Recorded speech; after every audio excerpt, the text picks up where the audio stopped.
Welcome, ladies and gentlemen, boys and girls, to our Sunday gathering number 146.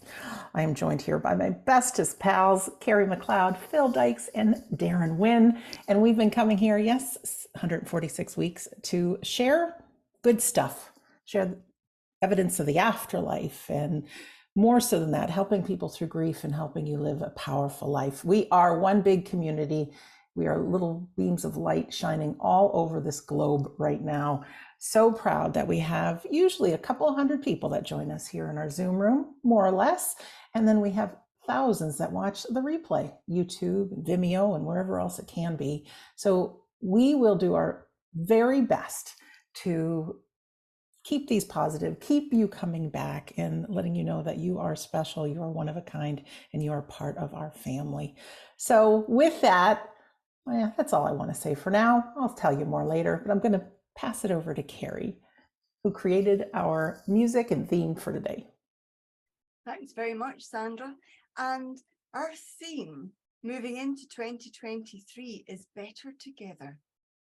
Better together in every single way. There's lots of ways where there are people that are separated, that are apart either through worlds, through wars, through health, or through differences. But this is about better together. This is about being together. So I picked the music with the theme of, well, better together. And I've asked for Sandra to do the reading. I'm going to do the opening prayer. Darren's going to do the address.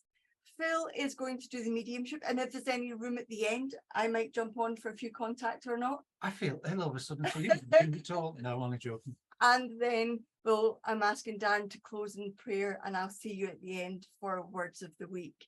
So as we do in the normal fashion, we're going to open this service in prayer. Please join me. Divine presence, that creative force of life. This Sunday gathering, as we move into the theme of better together, allow us through this session and the week to come to look at how we can bring people together, how we can bring thoughts together, and how we can plan to bring together the people who might, through indifference, through thought, through any circumstance, be separated. The world is a better place when we work together for the betterment of humanity. The world is a better place when we think together and when we act together in the one direction, driven by an intention, driven by an ethical stance, and driven by a truth that the one truth through all faiths, through all beliefs, is love. So let us celebrate coming together and allow us to move forward into our gathering. Amen. Thank you, Kerry. A lot has been said about the term being part of a tribe. Yeah, I just love that. So I thought I'd give you a little reading about that. And Gary Winch in the Psychology Today magazine wrote this: the importance of belonging to a tribe. As social animals, we have a need to belong. We may not experience this need consciously or even be aware that we have it, but it resides deep within us nonetheless. After all, in our historical past, we lived in tribes with whose members we spent our entire lives. Today, our tribe can be our immediate family, those whom we share meals with and live with. However, given the fractured nature of many of today's families, and given that unmarried adults often live with roommates or parents, in my case, our need to belong often goes partially or substantially unmet. Being part of a group has real and significant implications for our health. Here are some ways joining a group and finding our tribe can improve our happiness and emotional resilience. Number one, group identity has benefits. Belonging to a group and feeling identified with those in that group is an important aspect of our identity and our sense of self. In fact, having a strong sense of self, of group identity, can actually help buffer us when we feel wronged or attacked. 2, it gives us purpose. Our group identity often gives us a sense of common purpose around the pursuit of common goals. Number 3, support. We are not only more likely to get support from people within our tribe, but we are likely to experience their support as more valuable and more meaningful. This happens because we believe fellow tribe members are more likely to truly get how we feel. So their support and validation resonates on a much deeper level than support offered by those who are not members of our tribe. And number 4, tribes help us battle loneliness. Joining a group of people who share a common interest or a purpose can jumpstart efforts to enhance our social connections. How many of us thought of the Sunday gathering as I read that? Boy, it really holds true for me.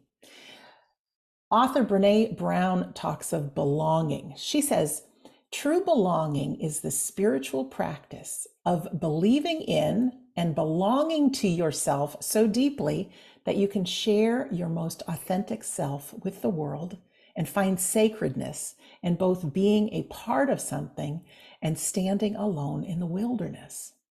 True belonging doesn't require you to change who you are. It requires you to be who you are. And just as I was starting our Sunday gathering today, we had a few friends that shared their voice before Kerry and Phil and Darren showed up. And it really rang true for me that the Sunday gathering is my tribe because I speak this language and I can be myself. Really, I think you've known us, many of you, for most of the past 146 weeks. And you get our personalities and you seem to maybe like us, or you're just as crazy as we are. So maybe we're part of your tribe. And I want to invite everyone to use your tribes, whether it's your families, maybe it's other groups you belong to, maybe it's groups on Facebook, maybe it's groups in real life. But shine, serve, use your tribe. I know that we have a Facebook group, We Don't Die listeners. And if you go to wedon'tdie.com, just click on the Facebook group. I had posted not too long ago and asked people, where do you live? And over 400 people answered. Well, one of our community members, Melanie, took the time to go through it. And she found all the people that lived close to her. And she just wrote me today that they've had the second meeting of the We Don't Die Pittsburgh group. You know how happy that made me? Wouldn't it be nice that we can meet face to face and we find out that other people live close to us? And so putting my thinking cap on how we can best support that, because it really does help to make a difference. And I know I'll make the announcements later, but I do want to be sure everyone knows you can join our tribe in one of our classes. Scott's class starts tomorrow and Kerry and Phil's classes start next week, whether you want to join on mediumship or new year, new start. It's great to be part of our Sunday gathering. We get to deliver to you guys, but we can't interact with you. And a little bit, maybe, through the chat box and through the beginning, before the music starts, we can hear your voice, but we want you to know that you are supported and you're loved and you are one of a kind. You really are. And sometimes, you just need to be reminded of how great you are. And we want to be that for you. Phil and Kerry have a nice saying of all for one and one for all, and nobody gets left behind. Never, ever, ever. Feels good to be part of our tribe. We're going to move now into our healing song, and we're going to listen to actually a pretty big tribe, and this is the Military Wives Choir. So my request, as our We Don't Die Sunday gathering tribe, if we all take a moment while we're listening to the song and picture the world whole, complete, perfect. Picture those you love and those that need healing. Perfect, whole, complete, and loved by all, especially their tribe. So let's listen, and then we'll be back with Darren for the address. Here we go.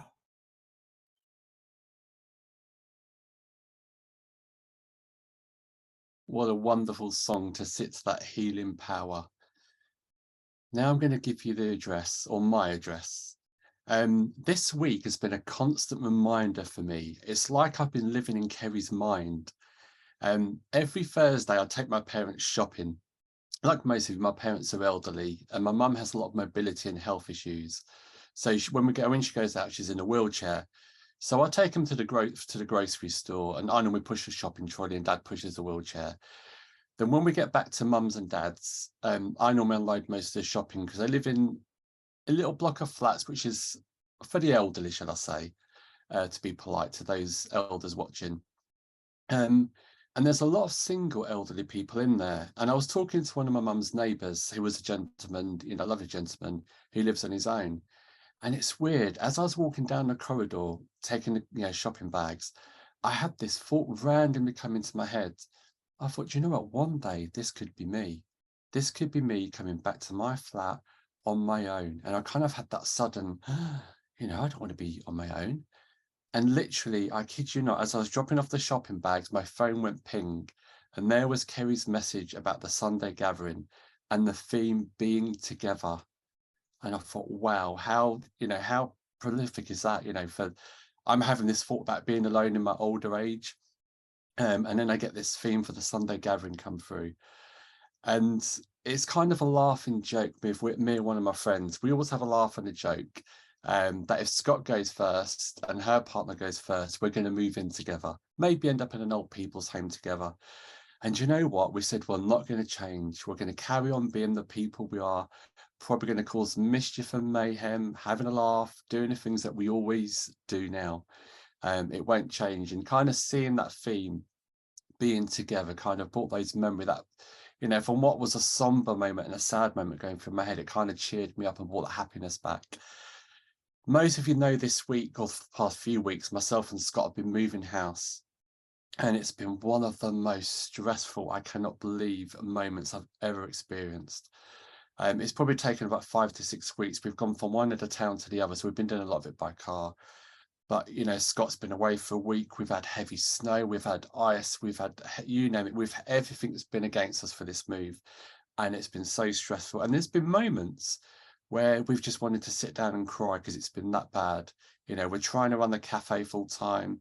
Christmas is here, so you're trying to sort that out, move in.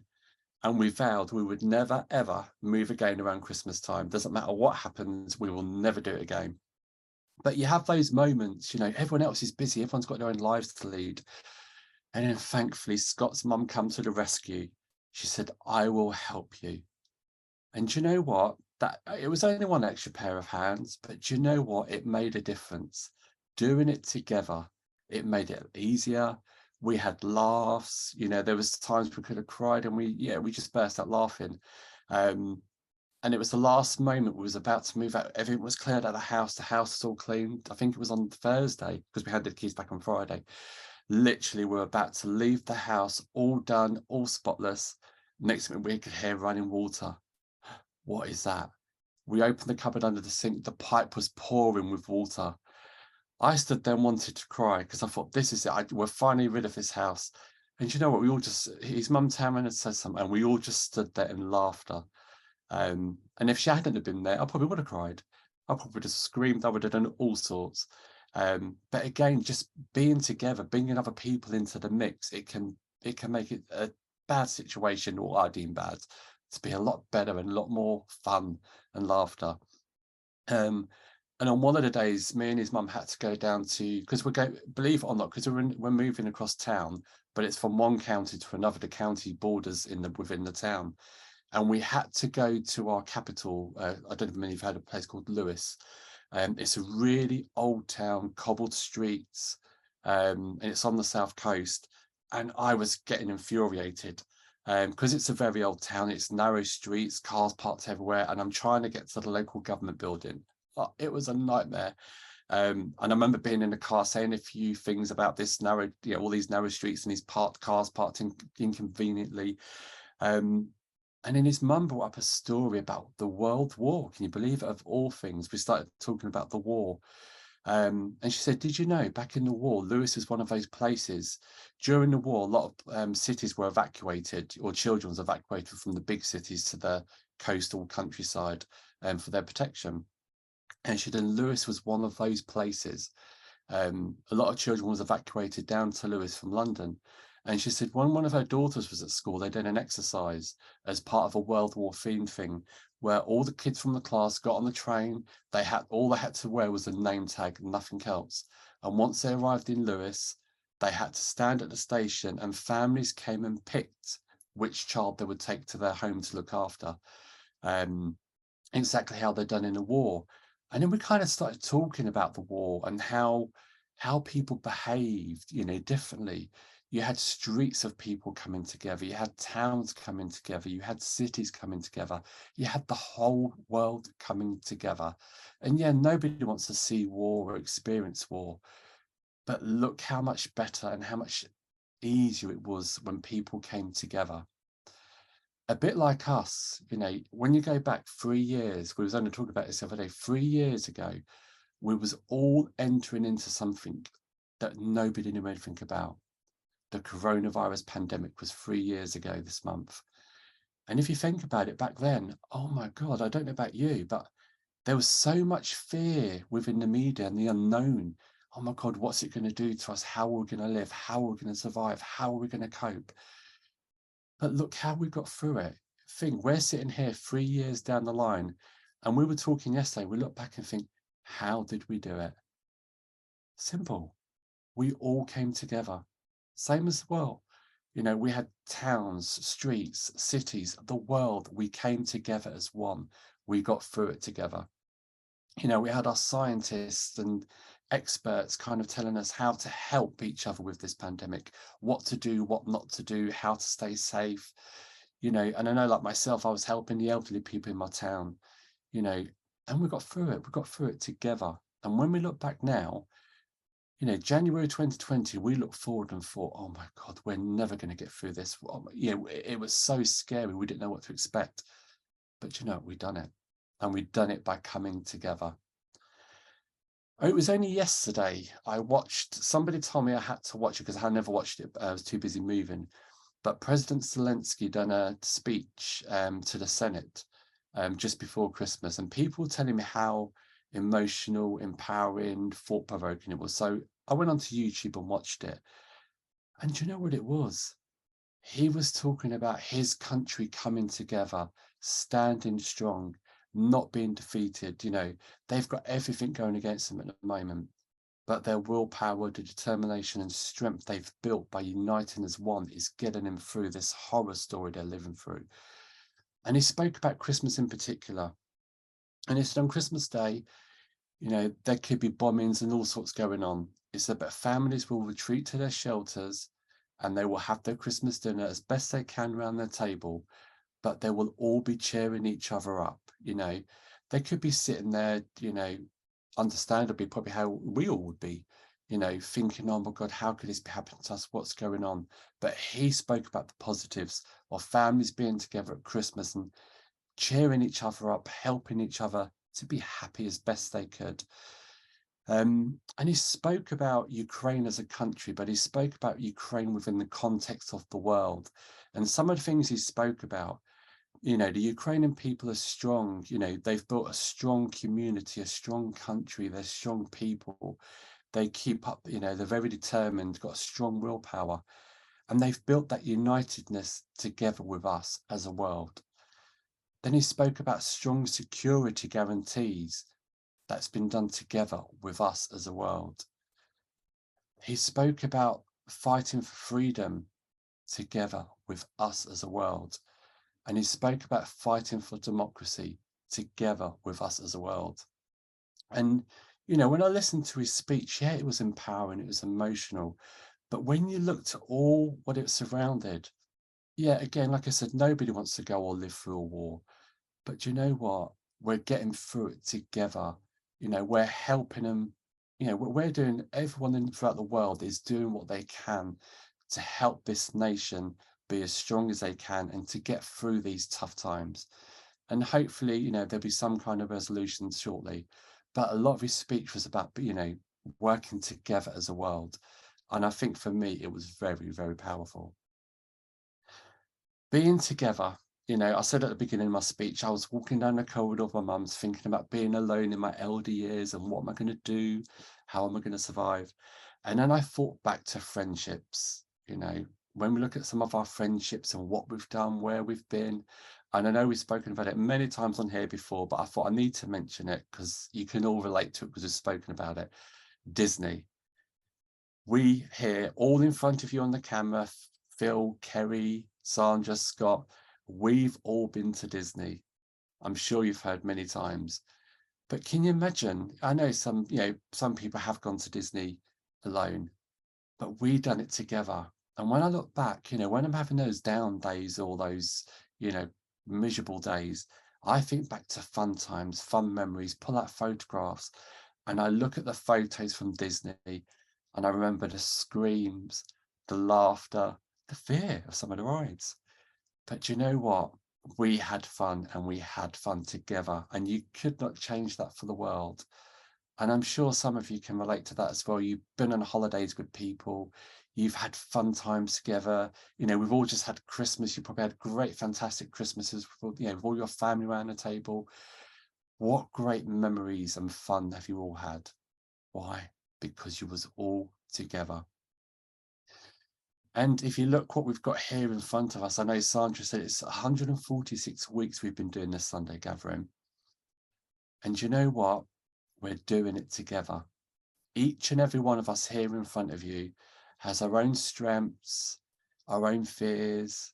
But you know what? We're doing it together. And each and every one of us, and I know I can speak for myself when I say this, when we finish this Sunday gathering, we always look back at what we did, what we said, what part we played. And I criticize myself like anything, oh, I could have said this, I could have done that better. I never played a recording back or watched a recording because I never want to sort of do that. I'm not the sort of person that does that. And I'm no Phil and Kerry and Sandra, I don't think they do either. Because the worst thing is watching yourself back on camera because you'll criticize yourself even more. But do you know what we do? We think, I do. I think I could have said that, or I should have done this, or I should have said that. But you know what? At this moment in time, when you're in that present moment, the one thing I can guarantee each and every one of us, and I know Sandra's touched on this, we do this from the bottom of our heart. What we say, what we talk about, it's from the bottom of our heart, and we have the purest of intentions. We want to do the best for humanity, the best for you guys. And I don't know about you, but when I leave these Sunday gatherings each and every week, I feel motivated, happy, uplifted. It doesn't matter how bad your week's been or how bad your day's been or what you've been going through. We all go through tough times, some more than others. But, we come here together as a community for you guys. And you guys help us just as much as hopefully we have an impact on you guys. We come away from here very often and we talk about the impact that you guys have, the feedback that you guys have given. And from the bottom of our hearts, each and every one of us is here to try and make some kind of difference, doesn't matter how small, but we just want to make a positive impact on you guys. And before I finish off, I just want to leave you with a quote. Yes, our greatness as a nation has depended on individual initiative, on the belief in the free market, but it has also depended on our sense of mutual regard for each other, of mutual responsibility, the idea that everybody has a stake in the country, that we're all in it together, and everybody's got a shot at opportunity. Americans know this. We know that government cannot solve all our problems, and we don't want it to. But we also know that there are some things we can't do on our own. We know that there are some things we can do better together. And that, ladies and gentlemen, was from Barack Obama. But when I read that quote, I thought, how meaningful is that? How impactful is that? And how relevant is that to today's theme? So thank you for listening to me, and I'm going to hand you back to Sandra. No, thank you so much, Darren. And isn't it funny how you spoke about the little voice in your head saying, I shouldn't have, and all that? Don't should on yourself, everyone. And I know what that sounds like, and I meant that. but don't. We are who we are. And if you really want to know who you are, just ask the people that you're closest to. Ask them what your strengths are, what they see in you. You are not what the little voice in your head tells you, not good enough, or should have said this, shouldn't have said this. You are who they say you are, which is strong, caring, loving, funny, generous, all those things. That's truly who you are. You can best see yourself in the eyes of others. So we are going to move on to our mediumship demonstration. And believe it or not, we have a tribe and a community that we cannot see. And yes, they're around you right now. They certainly give you privacy, but they are part of your life and you will see them again. And that is our loved ones in the spirit world. Even if you think, I don't have too many people that I've crossed over. You have parents, grandparents, great-grandparents, aunts, uncles, any of us who enjoy looking up genealogy or watching those TV shows about ancestry, we have tribes behind us, all here supporting us. I know I was talking to someone earlier and they just hope on their Sunday gathering that their loved one comes through and that there's communication. Well, there's communication every day, but we chalk it up to our imagination. Your loved ones are with you. Those times that you just feel their presence, or there's a nice memory that seems to come out of nowhere, or just that feeling of love in your heart. Not everyone can turn lights on and off and do those crazy signs that some people receive, but those little gentle ones, the ones that work through your imagination, that's how they work, to let you know that they're there with you. They are. As part of our Sunday gathering, we do like to do the demonstration of mediumship because it is nice to hear through someone else that our loved ones are healthy, well, alive. Our loved ones are not balls of energy floating around the vastness of the universe. Oh no, we're still people when we cross over. We just don't need to use this earth air to breathe. We are well, we are whole, we are healthy. We get to pick our best age, our best hairstyle, no gray hairs, no need for hair dye in the afterlife. Phil will be doing our mediumship and maybe some time for Kerry today also. And Kerry and Phil are both not only mediums, but they are tutors of mediumship, and they have a very big commitment to humanity on both sides of the veil. Our voices get to be heard on a daily basis, but these friends, their voices no longer can be heard. And many of them have something to say, and they want to let you know that they are alive and well, and maybe some communications that they never got to do while they were alive. So in our Sunday gathering, it's an opportunity for them to share. We can all pray for our loved ones to come through, but it is the folks in the spirit world that have this part orchestrated. And I always find, even though the messages come through for someone else, there's always a bit of it that I can take for me. So I ask, even if your loved one doesn't come through, pull it towards you, pull the information towards you. It's no accident, the words that are shared, and I really do believe it's meant for all. The folks that come through are just representatives of all in the spirit world, letting you know that you are loved, that they're very much alive, and that they're with us. So when Phil starts demonstrating for our friends that are here for the first time, he will be contacted by a member of the spirit world, and they use everything he's got, his memories and thoughts and feelings and maybe smells and tastes and who knows. And they will paint a picture for him of who they are. So you'll hear him say a few initial bits of information about the person. And we really want you to be on the edge of your seat listening, to think, is this your person? Now, it can be a loved one for sure. It could be a friend. And sometimes it's someone a little bit distant. So we may have to think out of the box. And your loved one could be just behind this person. You just never know. We don't want you to have any fear. This is a family. You don't ever have to be on camera. But if you are someone that understands every bit of information, as somebody you know that no longer walks this earth, we want you to press your raise hand button if you understand all the information he says.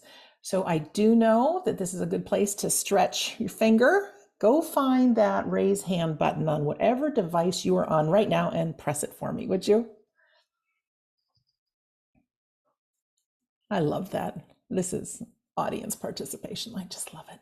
Oh, there's some of you who have done this before. I know you don't want to go through the effort of doing it. I know it's okay. And then if you press the button one more time, it should say lower hand, and you can just put your hands right down. Sometimes there are a few people that can understand the information. So Phil will work to really define more who it is. So we are left with one person. And at that time, when we get it to one person, I will ask you to press your unmute button. Now you can't see that right now because I need to press a button on my side to make that happen. So we still have a few friends with their hands raised: Mike, Patricia, Fusan, and Fran. If you want to be sure to put your hands down there. I know we have some friends that go out for a walk and they have our Sunday gathering in their pocket, and little do they know, they keep pressing their raise hand button with their hip.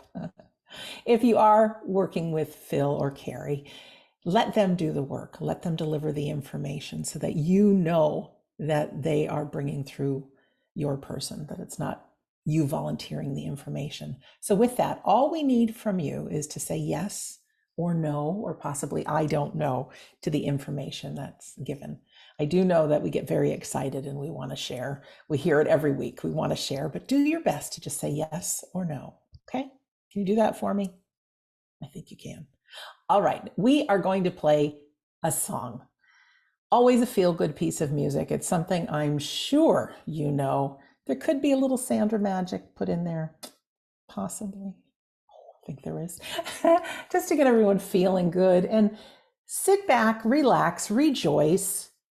Picture your loved ones packed in the room with you. You know, they are here. They do celebrate. They do love you. And they'll do everything that they can to let you know that they're around and that you are loved. So here's our song. I won't tell you what it is because you'll know right away.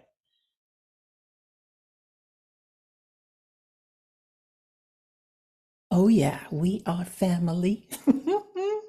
Hello, Phil. Sandra. Hello to everybody that is here with us as well. All those people in America and Australia and England and wherever you are in the world as well. They're just a few. It might be something to write in the chat box. Where are you from?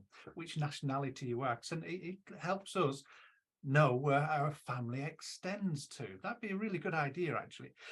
But there's something that Sandra said that just triggered a thought in my mind. Somebody said to me the other day, well, it's all right for you mediums, you know everything. No, we don't. We do not know everything. And sometimes we get it wrong, the communication. Sometimes we misinterpret it. So it's really important that we help you understand how mediumship works for those people that might be joining us that are new. Sometimes we hear a voice of that loved one in the spirit world, and it might be a word, it might be a full sentence, it might be a paragraph. We don't hear them all the time like I'm talking to you. It'd be really fantastic and nice, really nice, pretty please, if they did. Sometimes they do.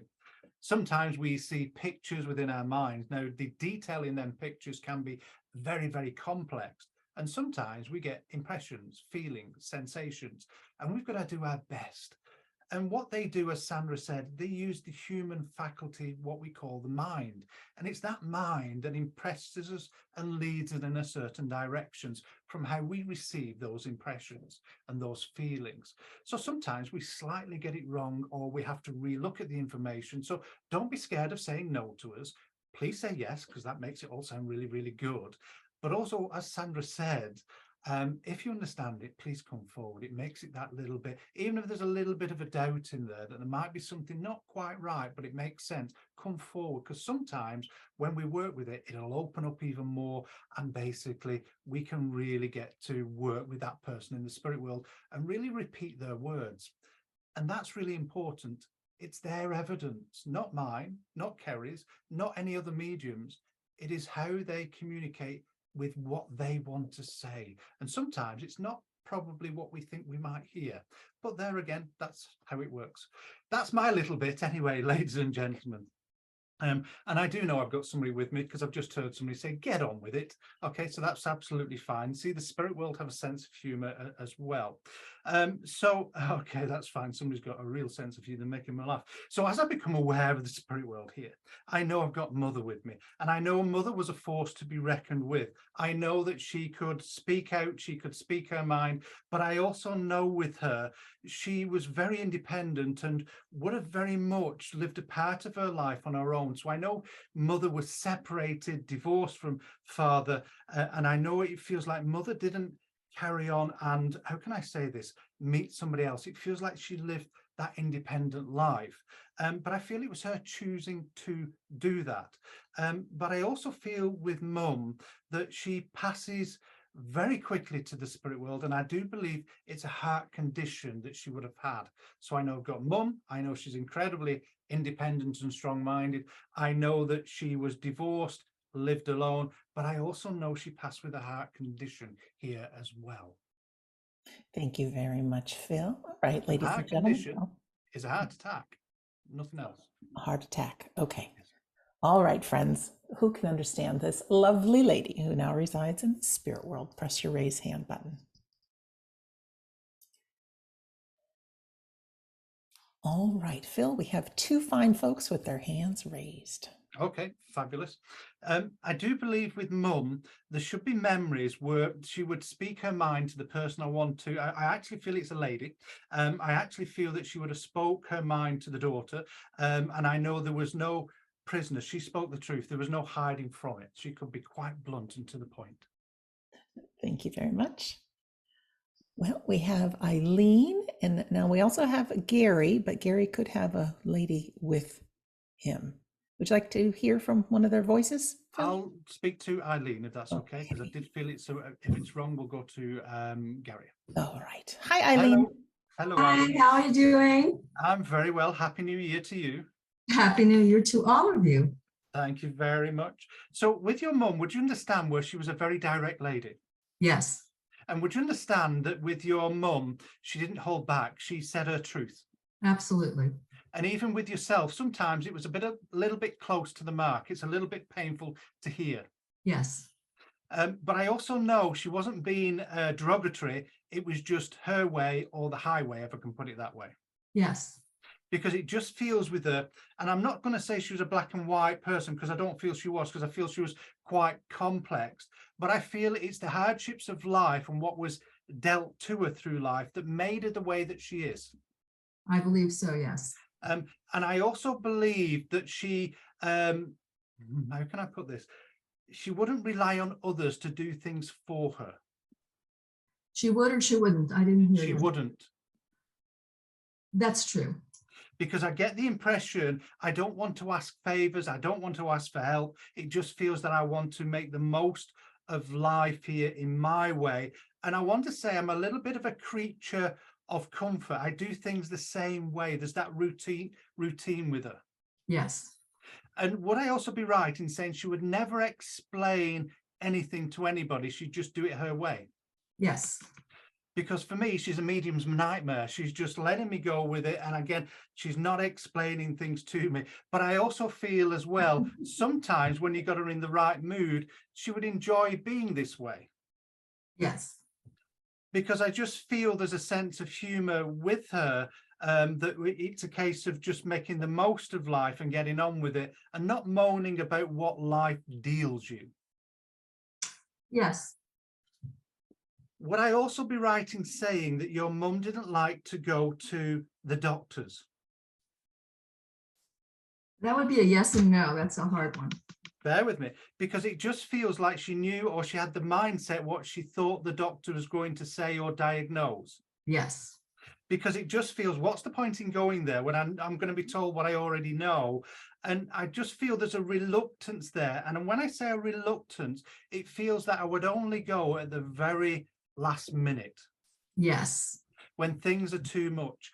And I also know that if you would have mentioned this to her, she would deny it. Absolutely. And I also know there should be a memory for you, Eileen, that when you went to the doctors, it's almost like mum would have said along the lines of, well, I told you should have gone ages ago. Yes. And you'd never catch me doing that.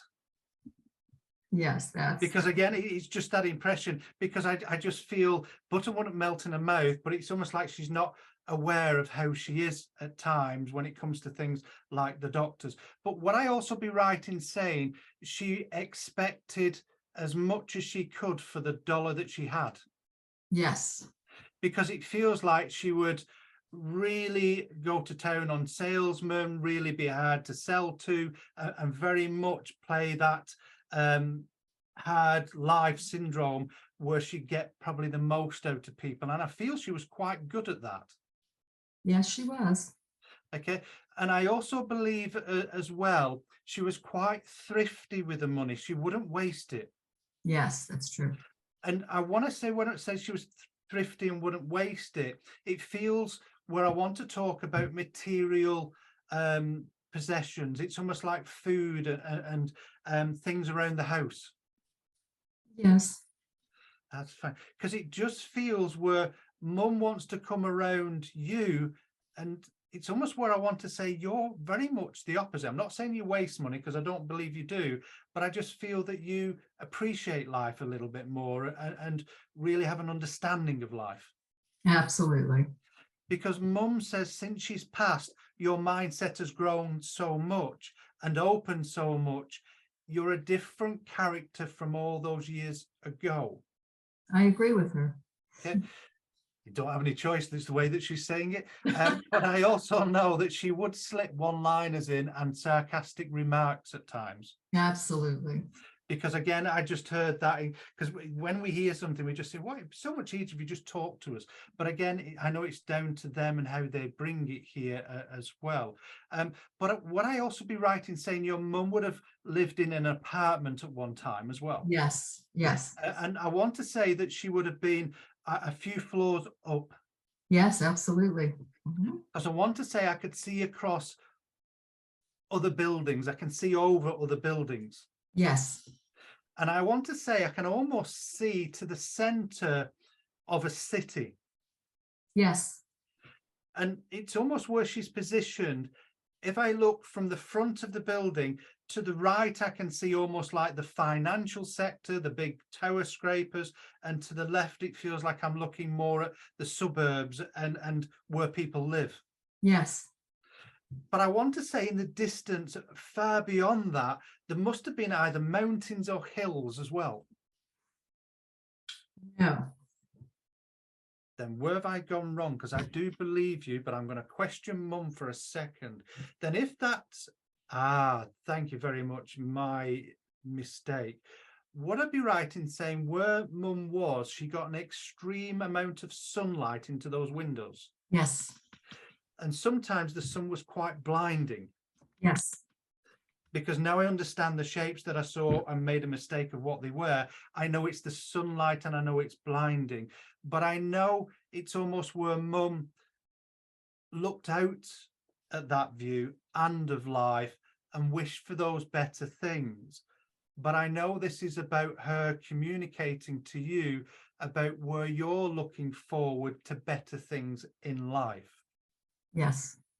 And I know you've looked out of your windows and you've been in that frame of mind of reflecting about what this year will bring. Yes. Because I know mum stood at the side of you, and this is why she's brought me to her windows and her view to say that future is quite golden, is quite bright as well. Now, there's something here she's trying to plant in my mind. Would I be right, and I know we're only started the year, that you have been talking about going on holiday? Yes. Today. Good, because I know mum's aware of it, because I know it's almost, but it's almost where there's been a disagreement. You want to go somewhere that's a lot warmer and brighter and a little bit more tropical. No, not really. Can you remember I've said this to you, because she won't change it. She's been argumentative. I know you said no, but she's saying yes, because that's who mum was. She could be quite stubborn with her views. Yes, she was. That's why I'm not changing it as well. And even when she got, I can't believe I'm going to say this, even when she got birthdays wrong, she was still right. Yes. Okay? That's why I know I can't change it, and I'm going to leave her love, but also that determination, that mindset, and that stubbornness in a good way, though, for creating a better year this year for yourself, Eileen, as well. And just, I know you said you were talking about the holidays today, but I also know you sensed your mum either yesterday or this morning as well. Perhaps yesterday, yes, for sure. Because I know she's around you a lot, because she's very interested in the changes in your household you're making. Understand? Oh, yes. I'm going to leave that with you and say thank you very much for allowing me to work with you, Eileen. Thank you so much. That was You're so absolutely good. wonderful. Thank you. Thank you. Thank you, Eileen. Thank you, Mom. And of course, thank you, Phil.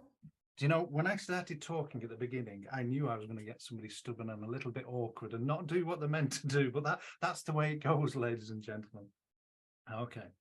Oh, where do I start with this one? Okay, so as I am aware of a gentleman, I do know it's father. Now, in the politest way I can say this, I know father really didn't worry about what other people thought, and it wouldn't be too I've got to be really polite here.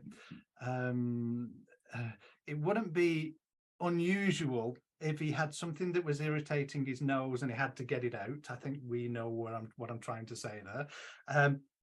And it doesn't matter where it is or anything else. But I also know that he doesn't seem to, in fact, I want to say he's got a little bit of toilet humor. That's the politest way I can put it. So things like breaking wind would make him laugh and everything else, and he would blame it on everybody else. But I just feel that's a little bit of his humor. But I also know as well that Dad, where he wasn't worried about what other people thought, he didn't seem to be looking after himself the best either, because I just feel here that he did what he wanted and chose what he wanted within boundaries, obviously. But I know here he just has that personality, because everything I'm asking him, he's completely ignoring and doing himself.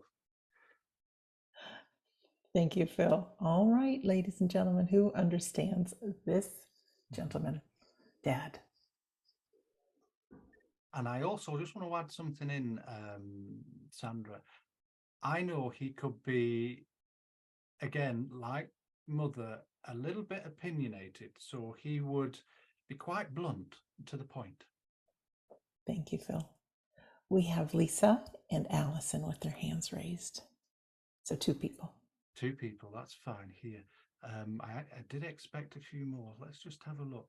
And I know there must be a memory where the toilet humor and things would happen outside of the home as well. So I know in supermarkets, in shops, it could be a little bit, I want to laugh with it because I find it funny, but I know it could be embarrassing as well. So I know he really wasn't worried about what people thought. People got what they got, and that was it. Thanks, Phil. Well, we now have Janet with her hand raised also. So we have 3 with their hands raised. That's Janet, fine. And I Allison. also am aware, and I don't feel it's his name, could be wrong though, but I'm also aware the person that I want to speak to would understand the name of Thomas in the spirit world as well. Okay. Okay. Some hands went down. We Oh, have we've got 1 people. remaining. Can we bring that person in? We can. It is Joe. Joe, could you press your unmute button, please? Hi, Joe. Hello. Hiya. Hello, Miss Bennett. It is not Mr. Darcy speaking to you. It is me. How are you? You well? Fine, thank you. You? Good, good, good. Yes, I am. You understand everything I've said, Joe? Yes. Good.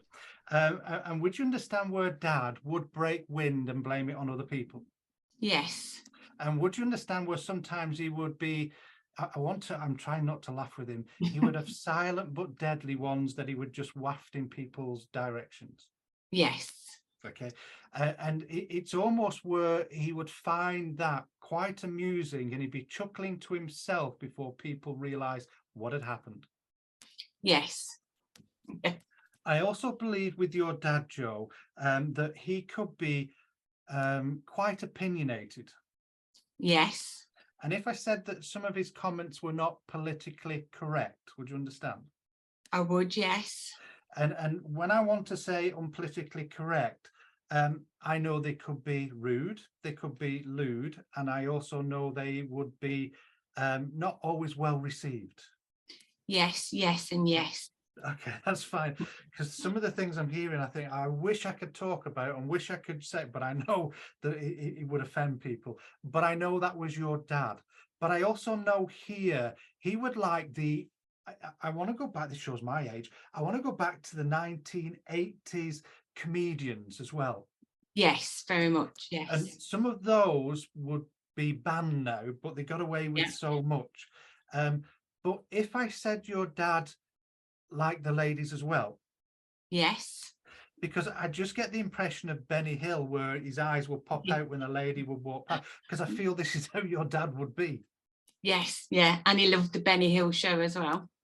Yep, don't tell me anymore. I'm sorry. Because Yes. I also, you should know better. I Oh, also no. know as well that Dad would imitate Benny Hill, Yes, he did. Yeah. but I also know he would imitate Tommy Cooper as well, just like that. Yes, very much. Yeah. But I also know he stayed up later to watch the really rude comedians on TV. He probably did. Yes. Okay. And would I be right in saying that your dad was partial to a little bit of bad language? Yes. Because I keep on seeing a comedian, which I also know is in the spirit world now, Bernard Manning, and I'm hearing some of the quotes. So I know that that type of humor would get him quite laughing, but also he would use some of that humor with a few swear words in there. Yes, it did like Bernard I can't say it, Bernard Manning. Bernard Manning, because Bernard Manning Bernard Manning, was that's the it. guy Manning. that did the Yeah. birds and everything, wasn't it? The Yeah. turkeys. That's fine. Yeah. Thank you. But there's something that's just happened with the fraudulent slip of the tongue. He would misquote people's names as well. He'd get them the wrong way around. Yes, he did. Yeah. And I also believe sometimes he could be a little bit of a menace and turn words round and say them backwards. Oh, I'm not sure on that. Sorry. Instead of saying peanut, he would say nut pea. I know there's something about remembering. Thank you. He would wind you up, Joe, with how he would say certain things. Yes. That's fine. But I also know that Dad was very unpredictable and you didn't know what you were going to get in the moment. Yes, very true. And if you told him to be quite serious, that would set him off even more. Yes. And I've just been to my son's parents' evening, believe it or not, it's the first week, but I've been to one. But I know there should be a memory where your dad came and embarrassed you a little bit. Yes, very much. But I also believe there's memories, because I'm going back to the wind, because it feels like I want to be in the school assembly and he would have had wind that was quite loud. Oh, I don't remember that. I remember him at the assemblies, but not the wind. Thank goodness. Fine. Because I know that but I also believe that the more you tell him not to, he would. Yes, he was like that. Yeah. Because each time I say, come on, move on, he just keeps on going, sort of thing. So I know it's got to be on his terms, the way that he did it. Now, yeah. I'm painting that picture of him being quite humorous, but would I also be right in saying this is a way that he would hide from his, how can I put this? He knew not everyone liked him. Yes, very true. And I know he was a very selective type of person. Yes. Because I just get this impression with him that his comments, but also his opinions, the way that he would be, wasn't always positive. Very true, yes. I never said that in some ways he wasn't a family man. Yes, correct. And it feels that I didn't treat people correctly. And I also was quite nonchalant about it. Yes. Because I'm also aware as I'm talking to you and being impressed this way, it's almost like I'm very uncomfortable. So I know there's some words and some actions that weren't received well, but either he didn't admit to it or he wouldn't own up to things. Yes. Yeah, true on both counts. Okay, that's fine. Because it's almost where, if I said that Dad could apologize, Dad could change his spots, but the way that he treated people, people wouldn't change their opinions of him, Yes. because it feels like Dad had to accept that and just live his life and try to be the best. But I want to say deep down, I did try before the end to try and be a better person. Would you know that? Yes. That's fine, because I know it's all about what he's trying to bring to you now is sometimes we can't please everybody, and sometimes we just have to hold our head up and do our own thing. Now, when I say this, I feel this is more of a personal thing in your mindset than dealing with people we've fallen out with. Understand? Yes. That's fine. And I know Dad's here to help as well. But Thomas must be connected to your dad as well, as in family. Yes. And you would understand a young boy in the spirit world that wasn't carried full term as well. Yes. But I also believe you would understand a young boy in the spirit world of a friend's, it would be a friend's son, not yours. Yes. And I also know there will be, you would know somebody that had a disablement mentally and physically in the spirit world as well. Yes. Yes. More than one, though. They are, yes. I can't remember the names of the names. That's fine, because I'm not giving me names, but I know here there's a lot of people supporting you in the spirit world for what you've done for them. You must have worked with children at one time, Joe. Yes. Because I know there's a great big thank you and a lot of appreciation from the spirit world towards you as well. So I'm going to leave Dad's love. I'm going to leave all this appreciation, but knowing that you're going the right way within your life and very much getting those clear perspectives now as well. But it does feel like you're stood on your own a little bit. Yes, I understand that. Yes, it does. Yeah. So I'm going to leave that with you and say thank you very much, Miss Bennett, for allowing me to do that. Bless you. Thank you. You're absolutely welcome. Absolutely welcome. Thank you, Joe. Thank you, Phil. And Dad as well. Okay, let's have a look here as well. Oh, it feels like I want to go down under now. Knowing my luck, I'll be wrong, but there we go. It feels like I want to talk about husband, and it feels like I want to go into Australia. And it feels where I want husband in the spirit world, but I know he would have either lived on a ranch for some time, and I feel I want to be out in the sticks, either the outback or bear with me, but just 1 second, Sandra and ladies and gentlemen. There's just something crossed my mind, and I just want to go back to it to see if I can understand a little bit better. I actually believe the ranch or this property must have been like a ranch or something, because I know it's out in the sticks, would have either been called the outback or something similar to that. So I know there's something in there. So husband in the spirit world, I feel him in Australia, could be wrong, but I feel like I want to go down under that area. But I know there's something about the ranch called the outback or out something. I know there's something to that. Thank you, Phil. All right, who understands this information? Let's hope somebody's up down under. I don't know what time it is down there. It's early.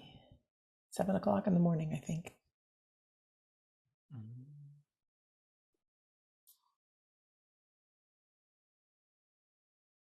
No hands raised just yet. I know there's something to this. I'm just while we're waiting, I'm re-looking at a few things within it.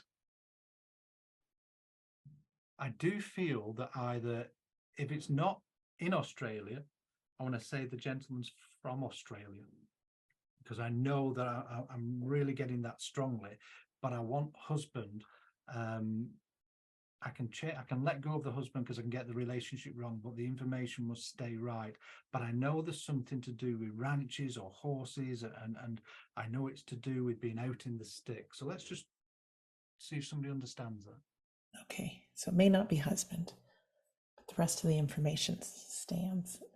Who can understand this or has got that feeling? Should I, shouldn't I? Go ahead and press your raise hand button if you feel it's you.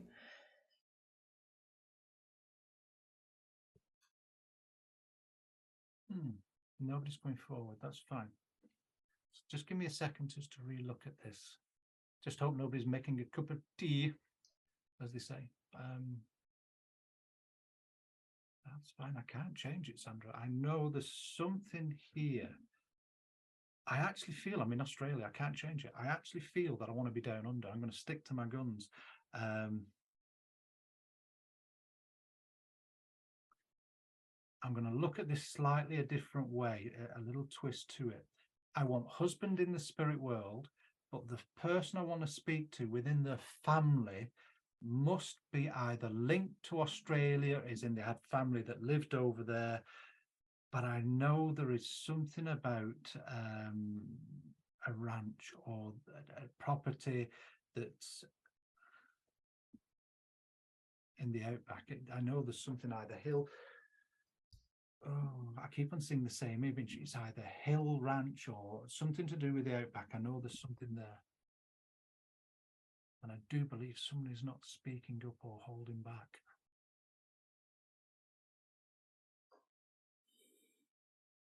Lisa, you have your hand raised. Let's hear from Hi, you. Hi, Phil. My sister's from Australia. Right. I've got to be honest, Lisa, it doesn't feel right as you speak, but Yeah, I that's just the only popped in bit my. you understand is where your sister's from Australia. Yeah, that's it. I can That's take it, but my sister's in Australia. Just throwing it out there. Bear with me a second. I'm giving it chance to form. There's nothing coming forward, Lisa, so I know I'm not with you. Okay, Well, thank you for coming forward, trying to help me out. thank you. That's fine. All right, we do have Beck with her hand raised. Hello, Beck. Hello. Hello, Beck. Do you understand what? Come. I'm from Australia, but nothing is really ringing true with what No. you're saying. That's fine. It's not with you. I know you're from Australia, but I know there's something to do with it, but I'm not with you. As soon as you spoke, it's like, doesn't feel right. Okay, great. All right. Thank you, though, for raising your hand. Yeah, exactly. Thank you very much. Absolutely. Okay, Robin has her hand raised. And thank you, everyone, for being patient. Robin, if you could press your unmute button. Hi, Robin. Hi, I'm Hello. from Australia, and my husband is Perth, and we lived out of town, but it wasn't a ranch and nothing to do with horses. It was right. Bear with me one second. You lived out of town. Was it out of the way, out of town? Yeah. That's fine. My mistake then. I'm putting my aspersion. So I knew I was in Australia. I knew it was husband, but I knew I was either out of the way or something. I'm just going to check something where you lived, Robin. Where you lived was either a hill or a rise nearby. Yes. That's what I want. That's what I want. Thank you very much for coming forward, Robin. So that's what I mean. We stick to what we get. Would you understand with your husband, Robin, that he was quite a determined gentleman? He was quite positive and strong-minded. Yes. And with him as well, would you understand where he was a little bit shy in front of people? Yes. Because I know I'm just saying, come on, I can feel him, but I know he's a little bit shy. But I want to say you were his rock. Yes. And I want to say that everything he did, he had you in mind, because I've got this selflessness with him as well. Yes. I have a lovely saying I use with my dear wife, Kerry: happy wife, happy life. I feel, like Kerry's laughing, but I feel your husband was very much like that. Yes. But I want to say he was quite selfless as well. He could be quite generous with his time with other people. Yes. And I want to say he would help people out. And when I say help people, he would go out of his way, and he must have known people some distance away from where you lived. Yes. Yeah. Because I feel I want to travel, I want to go and help people, and I know it's not in my immediate area, so I know I'm going out of my way. But I also feel with your husband, Robin, he passed quite quickly. Well, say no, it's not correct. no. Bear with me. Would I be right in saying there was a long illness with him? Yeah. And if I said either there was because this is the bit I want to look at either. And would I be right in saying I was at home when I passed? No. Bear with me. I need to understand this a little bit. Then if he wasn't and he was in hospital or somewhere, would you understand where either he was left and people thought he'd be okay, but he passed? Because I know there's something about his passing being sudden, unexpected at that moment. Yes. That's fine, because that's the way my mind's working with him. And if I said he wasn't a man of many words, Yes. and if I said that I'm not the best with my emotions, Yes. because I can feel this and I can feel the impressions, but I'm not getting the words or those strong impressions from him. But I know there's a real sense with him about wanting to let you know how much he misses you and loves you as well. And I know you must have been talking about him either yesterday, because I know it's very recent. Yep. But again, with this, it's almost like his way of trying to say, I'm still around, because you still talk out loud to him as well, don't you? Yes. And I know that it's not uncommon for us to say, I still love you, because I know he's repeating that to me.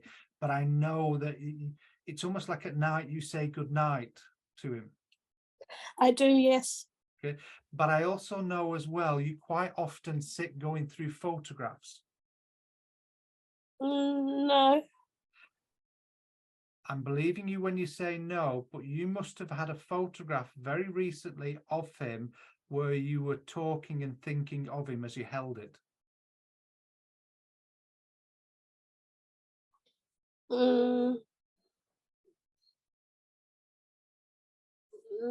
I'm not sure about that. Bear with me. Would I be right in saying in your living room, your lounge, you have a photograph of him? In my bedroom. That's it. Because I know when you say good night, I know you're talking to him in the photograph. Yeah. That's fine. And I also know sometimes you kiss that photograph as well. Yes. And not just kissed it, but you've blown kisses that way as well. And I know it's almost along the lines, because I'm trying to catch this properly, where you've said when you say good night, I'll catch you in my dreams. Yes. Because I know he sat on the edge of the bed listening to you, and some nights you don't sleep and you just feel that touch on your head as well. So I know he's around you as well here. I want to say he's a very sensitive man underneath. Yes, definitely. And I also know, like I said, he's very thoughtful where you're concerned. Yes. And sometimes you were a little bit taken back what he did for you, got you little gifts and things. Yeah. Because he was that thoughtful for you. And would I be right in saying he liked to make outside the house quite pleasant as well? Yes. But I know that was done just for you. There seems to be this emphasis on trying to give you that happy home as well. And I know we all have dreams, but it feels like we had so much planned to do in life. Do you understand, Robbie? So what were you saying? Sorry. Do you understand where there was holidays, places you wanted to go and visit as well together? Yes. Because I feel there's travel that he makes me aware of, and it's almost a sense with it, and I'm not allowed to predict because there's laws against that, but I know here it feels like I want to be fulfilling those dreams we had, because I know that he stands with you every day, and he's with you every day trying to keep you motivated and upbeat. Yeah. I'm going to say something, and I know it's quite personal, where you've had those thoughts of, how can I put this? And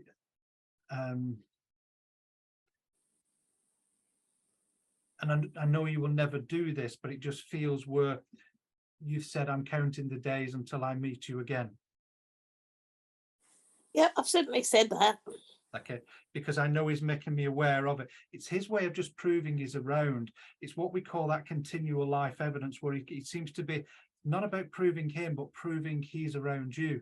And I know you've kept sentimental things of his, of like cards and everything he's given you as well. I do. And would I be right in saying you have a little shoebox with everything in?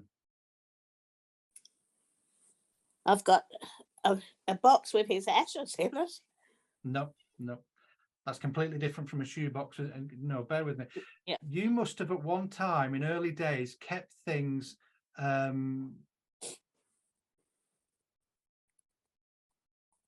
like cards and things in a little shoebox that he used to give you. No. I know there's something about no, he's been quite adamant here. He could get, how can I put this? Your husband could be quite determined at times as well. Yes. Not, because I know he's been stubborn with me. He won't let me move away from it. There must have been some kind of box or something where you kept a dried flower, cards or letters from him for one time. But I feel like this is the early days of courting, if that makes sense, because it feels like I want to, I'm not best with words, but I want to put things on paper. I can't really relate to you that. can't relate to that, but I know there's something here. Would I be right in saying you've been struggling to get your words out? Your feelings out? No. No. I can't change this because he's absolutely adamant, and now I understand it. If I said where grief is still quite strong with yourself. Yes. Because I know there's still that bit, and he's talking about putting things on paper. The impression he's giving me is putting things on paper to help you with that. Because like I said, your husband is very considerate, very thoughtful, quite selfless, and he's trying to help you the best way he can. Because I know that he does something that I do with Kerry. If there's a problem, I want to fix it. Understand? Yeah. And that's what he's trying to bring forward. So I'm going to leave his love with you, Robin. Thank you for coming forward, because I didn't want to drop what I originally said about where we lived and everything else. Thank you for that. So I'm going to say thank you very much, Robin, and thank you for coming forward. Thank you so much. That's fine, absolutely fine. So, ladies and gentlemen, I'm going to call myself to time, and I know Miss Kerry said there's not enough time for her to come on. So it's been an absolute pleasure to work with you and work through those contacts. Make sure they get to the right person, but also understand what's coming forward and how important it is for the right person to get that contact. Thank you. Thank you very much, Phil. And I know time goes by fast. And ladies and gentlemen, these spirit folks that step forward, they're just a representative of everybody. They are with us. They really are. And I want to remind you, I know you hear me say the same thing, come join us for a class, but as part of our community, as part of our tribe, it is every human being's, what's the word I'm looking for? It's their right to know that you're a soul having a human experience. And unfortunately, we don't have a lot of times to experience it. You might get a little instinct, or you might think the phone's going to ring and it does, or you might say the same thing as somebody else at the same time. And that's all tapping a tiny bit into your soul's power. But come join us on a class. I know at the beginning we have a friend who wants to join us for our medium class, and anyone can take it. You do not have to have any prerequisites. And you don't have to want to go on to be a medium. The magic that happens within the breakout rooms when you're working with someone and you understand how your psychic ability works and how you can read another person, and then moving into the mediumship exercises and things that come out of your mouth, you think are just your imagination. And then your partner says, yes, I can take that. Yes, that's right.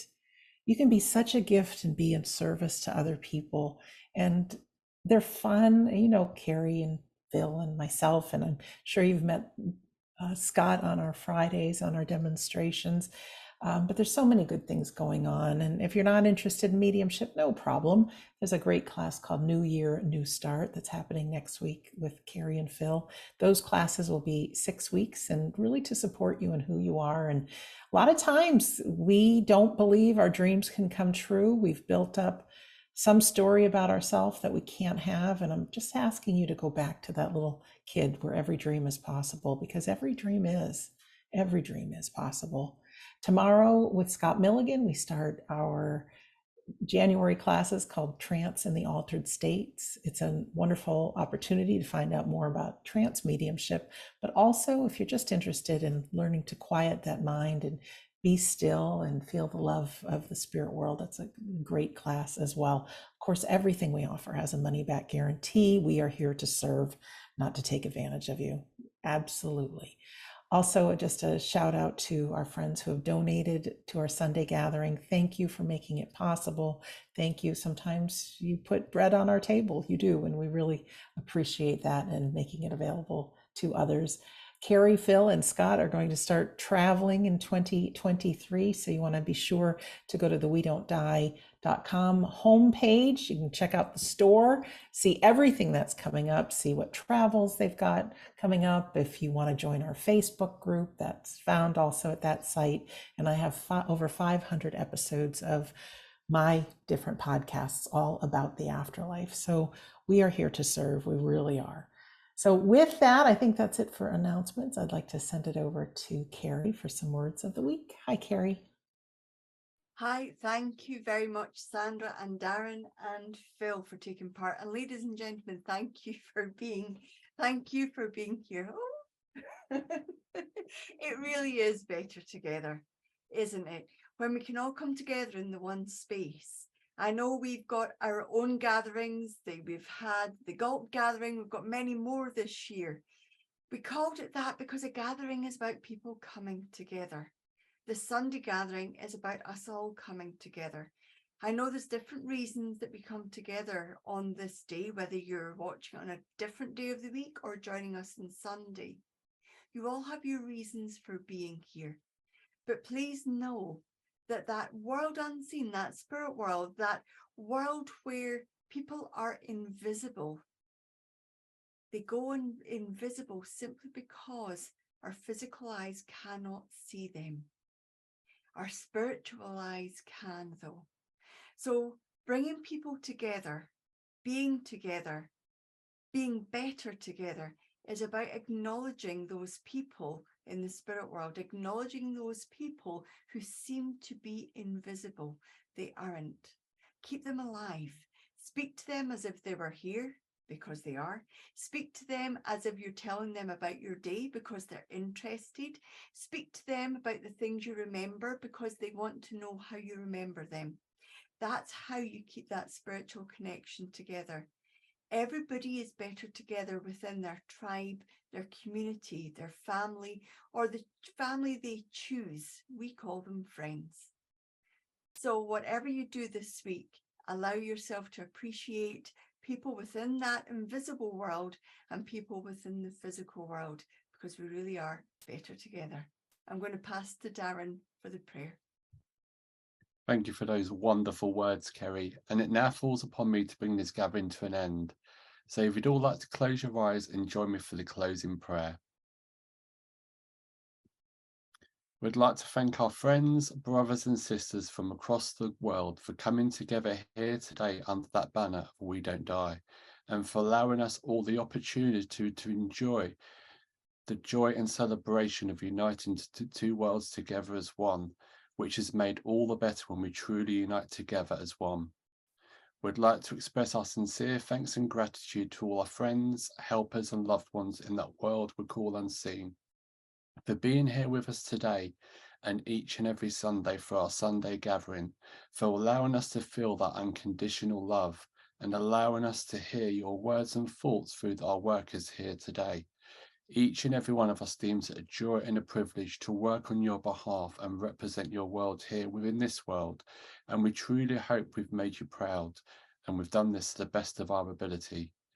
As we leave this Sunday gathering today and allow the sun to set on this day, we go forward to the dawn of a new rise in the comfort and knowledge to know that you continually walk by our side, helping us, guiding us and inspiring us to be the best we can be. And we can do this in the comfort and knowledge to know that this world will become a better place as we walk together hand in hand. Each and every one of us strives to be the best that we can be for all of humanity, and we ask that the love shared here today continues to be shared across the world, as well as that healing light to cast that healing balm to all those hearts and minds that may be in need at this time. So without further ado, my friends, we'd like to thank you from the bottom of our hearts until we meet again. Amen. Thank you so much, Darren, and thank you to Kerry and Phil and all of you wherever you are in the world. You are a very valuable part of our community, and of course to the spirit world too, that join us as we walk. We're going to have one closing song, We Are Family, from the movie Ice Age 4. Yes, we are just as crazy and nutty as that. So go be yourself. We love you. Have a great week, and we'll see you next Sunday, if not sooner. Bye.